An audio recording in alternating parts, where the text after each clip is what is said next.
بسم اللہ الرحمن الرحیم۔ محترم ناظرین السلام علیکم۔ آج میں جس ٹاپک پہ بات کروں گی وہ ہے اللہ سے نا امید نہیں ہونا چاہیے۔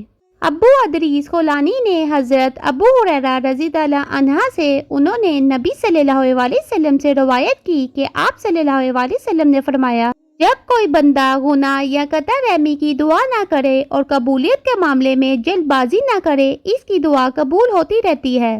عرض کی گئی، اللہ کے رسول، جلد بازی کرنا کیا ہے؟ آپ صلی اللہ علیہ وسلم نے فرمایا، وہ کہے میں نے دعا کی اور مجھے نظر نہیں آتا کہ وہ میرے حق میں قبول کرے گا، پھر اس مرحلے میں مایوس ہو کر تھک جائے اور دعا کرنا چھوڑ دے۔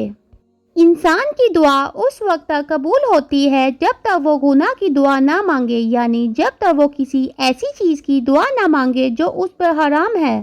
یہاں حرام سے مراد ہر وہ چیز ہے جو حلال نہیں ہو سکتی، جیسا کہ اگر آپ دعا میں یہ مانگے کہ یا اللہ مجھے فلاں آدمی کے قتل پر قدرت دے دے، یا پھر فلاں انسان کو بخش دے جو کافر مرا ہو۔ جب انسان یہ دعائیں مانگتا ہے تو اس کی دعا قبول نہیں ہوتی۔ رسول اللہ صلی اللہ علیہ وسلم نے ایک اور بات جو اس حدیث میں بیان کی ہے وہ یہ ہے کہ انسان کی دعا تب قبول ہوتی ہے جب وہ اپنی دعا میں جلدی نہیں کرتا، جب وہ دعا مانگنے کے فوراً بعد یہ کہنا شروع نہیں کر دیتا کہ میں نے تو دعا مانگی تھی لیکن اللہ نے میری دعا قبول نہیں کی۔ ہم کچھ عرصہ تو دعا مانگتے ہیں لیکن پھر ایک وقت ایسا آتا ہے کہ جب ہماری دعا قبول نہیں ہو پاتی تو ہم زبان سے ناشکری والے الفاظ ادا کرنے لگتے ہیں۔ ہم کہنے لگتے ہیں کہ میں نے تو اتنی دعائیں مانگی تھی، روز رات کو اٹھ کر میں نے تہجد پڑھی تھی، روز اللہ کی راہ میں صدقہ دیا تھا، روز توبہ کی تھی، ذکر و اذکار کیے تھے، لیکن پھر بھی اللہ نے مجھے خالی ہاتھ واپس لوٹا دیا۔ ہمارا یہ رویہ ہماری دعاؤں کے ادھورا رہ جانے کی سب سے بڑی وجہ ہے۔ دعاؤں میں یقین کے ساتھ ساتھ صبر و جمیل ہونا بہت ضروری ہے۔ اور صبر و جمیل پتہ ہے کسے کہتے ہیں؟ صبر و جمیل اس کیفیت کو کہتے ہیں جس میں چاہے دل کے ٹکڑے ٹکڑے ہو جائیں، چاہے ہماری آنکھوں سے تکلیف کے مارے آنسو جاری ہو جائیں، لیکن پھر بھی ہمارے اظہار غم میں بے صبری کو راستہ نہ ملے، ہمارے دل میں اللہ کے لیے کوئی بھی کسی بھی قسم کی شکایت پیدا نہ ہو، اسے دعاؤں میں صبر کرنا کہتے ہیں۔ اس دنیا میں ہماری ہر دعا قبول نہیں ہوگی، یا یوں کہنا زیادہ بہتر رہے گا، اس دنیا میں ہماری ہر دعا ویسے قبول نہیں ہوگی جیسے ہم چاہتے ہیں۔ جیسے اللہ نے ہمارا نصیب پہلے سے ہی اپنے پاس محفوظ کر رکھا ہے، ویسے ہی اللہ نے ہمارے نصیب میں ہماری دعاؤں کا قبول ہونا یا قبول نہ ہونا بھی محفوظ کر رکھا ہے۔ جب ہم یہ سنتے ہیں تو ہمارے دل اور مایوس ہو جاتے ہیں۔ ہم سوچتے ہیں کہ جب یہ بھی اللہ نے پہلے سے طے کر رکھا ہے تو پھر دعائیں مانگنے کا کیا فائدہ ہے؟ فائدہ ہے، کیونکہ آپ کو یہ نہیں پتا کہ آپ کی کون سی دعا اس دنیا میں قبولیت کے درجے تک پہنچے گی، اور ہماری جو دعائیں اس دنیا میں قبول نہیں ہوں گی ان کا صلہ ہمیں آخرت میں مل جائے گا، تو خسارہ تو کسی بھی صورت میں نہیں ہے۔ ہماری دعاؤں کے قبول ہونے میں بھی ہمارا فائدہ ہے، اور ہماری دعاؤں کے آخرت کے لیے محفوظ کر لیے جانے میں بھی ہمارا فائدہ ہے۔ اس لیے دعا تو ہمیں مانگنی ہے، بلکہ دعا کے بغیر ہمارا اس دنیا میں گزارا ممکن ہی نہیں ہے۔ ہمیں جو بھی ملتا ہے دعاؤں سے ہی تو ملتا ہے، اس لیے دعاؤں میں ہمیں کمی نہیں کرنی، جو دل چاہتا ہے وہ ہم نے اللہ سے ہی مانگنا ہے، اور اگر پھر بھی وہ ہمیں نہیں مل پاتا ہے تو ہم نے پھر اس صدمے اور غم کو برداشت کرنے کی قوت بھی اللہ ہی سے دعاؤں میں مانگنی ہے۔ ہمیں اپنے ایمان کو ابھی بہت مضبوط کرنا ہے، اور اپنے ایمان کو مضبوط کرنے کے لیے ہمیں اپنے رب کو جاننا ہے، اور ہمیں اس بات کو سمجھنا ہے کہ اس دنیا میں وہی ہوتا ہے جو اللہ چاہتا ہے، اور ہمیں اسی میں راضی رہنا سیکھنا ہے جس میں اللہ کی رضا ہے۔ اس بات کا ہرگز یہ مطلب نہیں کہ آپ کوشش نہیں کر سکتے یا آپ دعا نہیں مانگ سکتے۔ انسان کے لیے دنیا میں وہی کچھ ہے جس کے لیے وہ بھاگ دوڑ کرتا ہے۔ ہم سب کے اپنے اپنے خواب ہیں، ہم سب کی اپنی الگ خواہشات اور آرزویں ہیں، ہم سب اپنی زندگی سے مختلف توقعات رکھتے ہیں، ہم سب کسی نہ کسی چیز کو پانے کے لیے کوشش کر رہے ہیں، ہم سب کسی نہ کسی مقام تک پہنچنے کے لیے دن رات محنت کر رہے ہیں، لیکن ایک بات جو آپ نے ذہن میں بٹھا لینی ہے وہ یہ ہے کہ اگر ہمیں زندگی سے وہ نہیں مل پاتا ہے جس کے لیے ہم نے اتنی ایڑیاں رگڑی ہیں، تو بھی ہم نے مایوس اور نا امید نہیں ہونا ہے۔ ٹھیک ہے، دکھ ہوتا ہے، برا لگتا ہے، بڑی کوشش کی ہوتی ہے، بڑی محنت مشقت کی ہوتی ہے، مگر ہار اور جیت اللہ کے ہاتھ میں ہوتی ہے۔ اس بات کا بھی فیصلہ وہی کرتا ہے کہ ہماری کس محنت کا ہمیں کتنا اور کون سا پھل ملنا ہے، اور اللہ سے بہترین فیصلہ تو کوئی بھی نہیں کر سکتا۔ اس نے ہمیں بنایا ہے اور وہ ہی بس بہتر جانتا ہے کہ ہمارے لیے، ہمارے جسم کے لیے اور ہماری روح کے لیے کیا بہترین ہے۔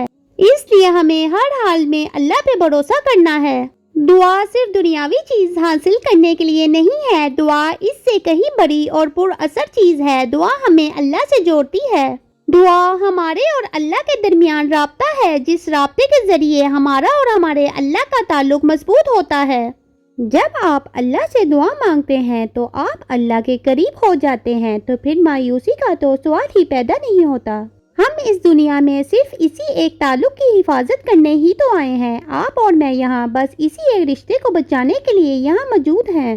ہم اس دنیا میں اس دنیا کا کیا حاصل کرتے ہیں اور کیا حاصل نہیں کرتے ہیں، یہ سب معنی نہیں رکھتا ہے۔ معنی صرف یہ رکھتا ہے کہ ہم نے اس دنیا میں اپنے رب کے قریب جانے کی کتنی کوشش کی ہے۔ اگر آپ غور کریں تو آپ کو اندازہ ہوگا کہ ہماری ہر ادھوری دعا نے ہمیں اپنے رب سے قریب کیا ہے۔ ہر وہ دعا جس کے جواب میں تاخیر ہو رہی تھی، اس جواب کے لیے ہم نے اپنے اللہ کو بے شمار مرتبہ پکارا ہے۔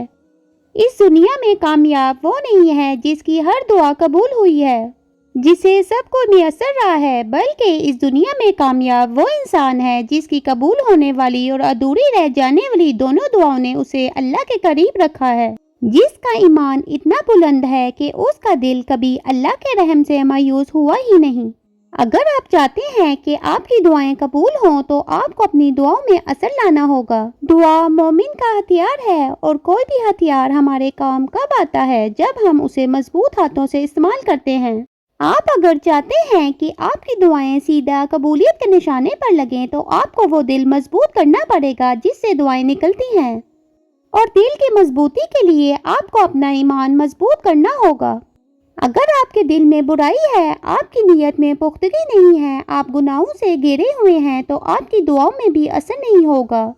ہمیں بس اپنے اندر جوش لانا ہے، ہمیں اس یقین کے ساتھ دعا مانگنی ہے کہ ہمارا اللہ ہماری دعا ضرور قبول کرے گا، پھر بھلے وہ آخرت والے دن ہی اسے قبول کیوں نہ کرے، لیکن وہ کرے گا ضرور۔ ہمیں بس اپنی دعاؤں میں خالص ہونا ہے۔ دعاؤں میں خالص ہونے کا مطلب یہ ہے کہ جب آپ نے اللہ سے دعا مانگنی ہے تو اس یقین کے ساتھ مانگنی ہے کہ صرف اللہ ہی آپ کی یہ دعا پوری کر سکتا ہے، اور اللہ سے دعا مانگنے کے بعد انسانوں کی طرف نہیں بھاگنا ہے۔ آپ نے یہ توکل رکھنا ہے کہ آپ کا رب اکیلا ہی آپ کی ضرورت پوری کرنے پر قادر ہے۔ بس پھر اس سے فرق نہیں پڑتا کہ آپ کتنی بڑی چیز مانگ رہے ہیں یا کتنی ناممکن چیز مانگ رہے ہیں، آپ کی دعا قبول ہو کے رہے گی۔ اور کثرت سے توبہ کیا کریں۔ دعاؤں کے قبول نہ ہونے کی ایک وجہ ہمارے گناہ بھی ہوتے ہیں۔ جب ہمارے گناہ حد سے زیادہ بڑھ جاتے ہیں تو وہ گناہ ہمارے اور اللہ کے درمیان رکاوٹ بن کے حائل ہو جاتے ہیں، پھر ہماری دعائیں زیادہ لمبا فاصلہ نہیں طے کر پاتی ہیں۔ اس لیے جب دعا مانگا کریں تو ساتھ ہی ڈھیر ساری توبہ بھی کیا کریں، بلکہ جب بھی وقت ملے توبہ کرتے رہا کریں۔ کیا پتہ کب قبولیت کا وقت ہو اور آپ کی توبہ قبول ہو جائے، اور آپ کی توبہ کے قبول ہونے پر آپ کی ساری رکی ہوئی دعاؤں کے جواب بھی آپ تک پہنچ جائیں۔ اس نے آپ کا اسے پکارنا سنا ہے، وہ آپ کی پکار کا مان کبھی نہیں توڑے گا، وہ ایک ایک کر کے آپ کی سبھی دعاؤں کے جواب آپ تک لے آئے گا۔ اور اگر کسی دعا کا جواب نہ بھی آیا تو آپ نے یہ نہیں بھولنا کہ وہ جواب آپ کے رب کے پاس آپ کے لیے محفوظ کر لیا گیا ہے، اور روز محشر جب آپ کو اس ایک نیکی کی سب سے زیادہ ضرورت ہوگی جو آپ کو جنت تک لے جائے گی، تو اللہ اس ادھوری دعا کے جواب کو آپ تک پہنچا دے گا۔ اللہ کو بہتر پتہ ہے کہ آپ کی دعاؤں کے جواب آپ تک کب لانے ہیں۔ بھروسہ رکھیں۔ اگر آپ کو میری ویڈیو اچھی لگی ہے تو اس کو لائک کریں، کامنٹ کریں اور اپنے فرینڈز اینڈ فیملی کے ساتھ شیئر کریں، اور اگر آپ میرے چینل پہ نیو ہیں تو چینل کو سبسکرائب کریں۔ اللہ حافظ۔